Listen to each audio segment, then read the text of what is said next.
So ayun guys, ito na pala yung mga nakasama kong Bisaya sa rank game. Ini-stock ata ako ng Eudore kaya alam niya yung main hero ko kaya pagbibigyan natin siya. Grabe ba bigla na lang ako naging idol nila, shoutout nga pala sa trio na ta. Dito sinabi ko mababait Bisaya, so ayun na sobrahan sa bait yung alpha, akala ko naka-roam siya, di ko napansin kaya di ako agad nag level 4. Dahil level 3 pa lang ako kaya nabigyan ako dito ng Karina pero wala sinabi kakampi ko sa akin kasi kung ibang player yun baka sasabihan agad ako ng bobo or tanga mag-Gus Ion. Tatry namin mag-contest sa Turtle kahit level 3 pa lang ako kaya inuuna ako ng Karina pero minalas sila kasi nag level 4 agad ako.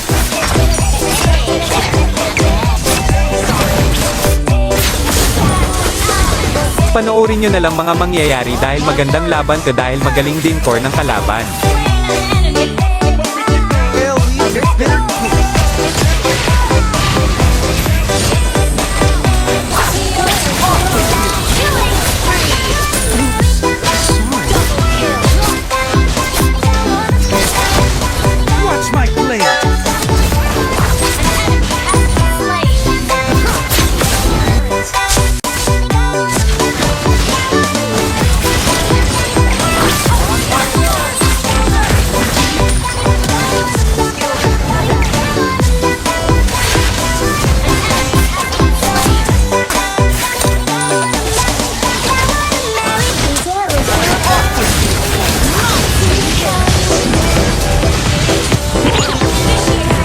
Grabe din yung tank nila dito.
So ayun lang guys, kung nakaabot ka sa dulo ng video na to baka pwedeng pa like and share and follow na rin. Maraming